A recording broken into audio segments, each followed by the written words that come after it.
I hope you're enjoying your Christmas holiday. You're listening to your number one station, RX Radio, and this is the Fatboy Show. I am Fatboy, very happy to be here with Olive, who's looking very dangerous in black today. The weather is doing wonders to your sense of style. Oh gosh, the weather is weathering or not weathering because I don't understand. And it seems like you don't feel cold at all. Why? Sometimes I enter this studio and the AC, I'm like, oh my goodness, this man has how many? Really? It's like your skin is made of fur. Yes, me, I'm a man. We're tough. Although today I'm wearing an undershirt. Oh. For once. It's a cold day. Well, otherwise it should be a warm season. It's the season of love and of giving and of joy and of happiness and of Christmas. And today, the 20th of December, happens to be International Go Caroling Day, which apparently this day is all about people going door to door singing Christmas carols. Now, I think it's more a tradition in Western countries. But in African countries, I'm not sure that we can do this door-to-door singing of Christmas carols. I've never heard of something like that. If only we haven't even picked up, like if a new neighbor comes into the neighborhood and you bake them cookies and you take to them and you're like, welcome to the neighborhood. We don't do that. And yet it could actually be a fun activity. So, for example, if you're living like in an apartment complex or a housing complex where like there's just a bunch of kids there, they could get together and then go door to door and sing some carols and maybe get sweets. Yes, it would be nice, but it's not our culture. It's not our culture to do that. Yeah. In fact, if you just randomly ring someone's bell, they might even they may wonder. Do you know? Send you the dogs. Exactly. To attack. Lately, we live with neighbors that we don't know. Like you can stay, for instance, where I stay, I've been there for 2 years and I can only recognize one neighbor. Really? Yes, like one neighbor who intentionally walked to my door and told me, your daughter likes to come to my house and I hear you punishing her every time. Please let her come to my house so that whenever she's not here, she's at mine, and please let my daughter come to yours so that when she's not at mine, I know she's at yours. That was very nice. And then we became friends. Wait, so why did you used to punish your daughter for that? Because I don't like kids just going to random people's houses. Things are tight these days. Someone can molest your child without your knowledge. That's true. Yeah. Oh my gosh. Those are things to think about, eh? Especially now that I have a child. I'm a father of a daughter. By the way, congratulations. Thank you. Why are you laughing? No, as in, you like sent the world into our friends. People were inboxing me. Really? Like before I even knew myself, people were inboxing me, Gwe, you guys have a baby. What? I'm like, what's up? What are you saying? Really?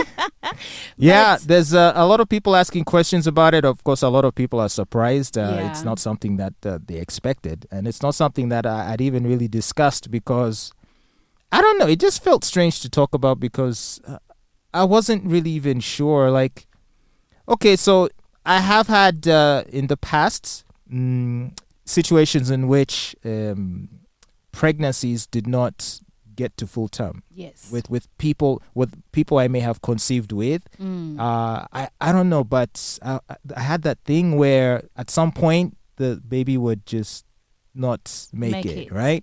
And so I was just so this time around I was just afraid to talk about it. I didn't want to jinx it. Did you talk about it in the past? Not really. Maybe to a few people. Hey, guess what? This, that, and the other, and then the baby is lost, and so it just sort of made me nervous about ever talking about it. So this time, did you like surprise everyone? Yeah, in your family. Yes. Wow. Only my mother knew. Okay. And I told her like in the last 2 months. Okay. Because once it got past the first 3 months, I was like, wow, this is interesting. Then it got to 6 months. I'm like, damn. Then it got to 7 months. Then I'm like, wow, it's probably going to come through. Make it. And then it came. Congratulations. Thank you. Very, very beautiful news. And you got a daughter. A daughter of all... Say it. You got a daughter. And honestly speaking, Fatboy, I'm waiting 10 years from now.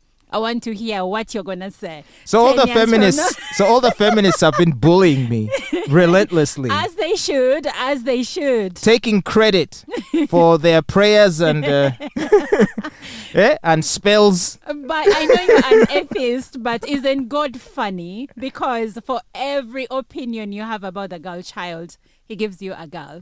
I know, right? So all of my haters are like, aha, finally. Now let's see you say the same things you've been saying about women. And especially, that's why I'm saying 10 years, because when your girl is about 10 years and today's girls, the way they grow, they're like weeds. Before you know it, she's going to be 3. Before you know it, she's going to be 5. Before you know it, she's going to start having pizza cravings on Rolex budgets. And you have to pay, and then you're going to spoil her. Why do I think you're going to spoil her? There is a risk of that happening, so I need to watch it. You know, daddy's little girl, right? Everyone knows that trope. So. But you know my sentiments when it comes to fathers and children, and especially girl children and fathers. My sentiment is that every child needs their father, and most especially a girl needs her father, because you as her father are you have first experience to men, to how to act in this world, to how to be around men, not just lovers, but anyone in the place of work, wherever she's gonna be. You, her father, are the first person to tell her that she's enough and that what she's doing is right. Because I have friends that had great relationships with their dads, and honestly, I see what I didn't get. And really? I admire it, yes. But you turned out fine. I am okay, but deep down I feel like something's missing.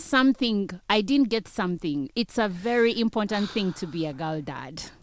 What I'm scared about is, man, in this day and age with all the negative influences, how do you raise a girl? It's like, how do you protect her from all of the really not very good things they're being exposed to now on social media, on television, you know, where you have Cardi B as role models and Megan Thee Stallion, Nicki Minaj, yes. All of the female role models in quotes, really the some of the worst behaved people. My concept, because I have daughters, I have 2, and my concept in raising my daughters and even my son is that if I have done my best as a parent, I have to trust that their wings at some point are gonna work, they will fly, and they will land properly. So you do your best, especially in their formative years, and then you trust the universe to do the right thing with your child. Elon Musk, I think has one of his daughters. I think doesn't talk to him anymore. She's one of those non-binary or something. And of course, what do you do with that as a parent when your child wakes up one day and says, "Hey, mom, hey, dad, I'm the wrong gender. I now identify as they, them." Yes, I don't think I'm in the right body. Those things. Or is that just a Western thing? Here in Africa, we don't have such No, issues. we do. We have some people who are like that. We have some people that are transgender. But I think just take one step at a time. Don't worry too much. Because if you decide to worry about everything, then you're going to miss the beautiful moments. So take every step. Yeah, but I'm sure there's a lot of fathers who focused on the beautiful moments, got distracted by the beautiful moments, and didn't pay attention to the poison that was entering their minds. You've been a father for 5 minutes. And then they grow up, the girls grow up, and then they're strippers. And no, I don't think your child will be a stripper. But at the same time, Fatboy, these kids... We give birth to them, but we cannot really determine what their souls are going to be. Is your mother religious? Yeah. Did she ever know that you'd be an atheist? Deep down, she probably still believes I'm religious. Okay, she thinks I'm just rebelling, but inside, I believe. But she loves you anyway, and from working with you for all these years, I feel you turned out okay. So you will do a good thing. All right. Well, let us see what happens. Of course, it's a new chapter to my life. It's an early Christmas present, as some people are telling me. Yes. So the best way to end the year. Oh my goodness, this beats having RX Radio. Really? I'm telling you. And I just love children. So when I see a new parent, I'm like, oh my God, let the games begin.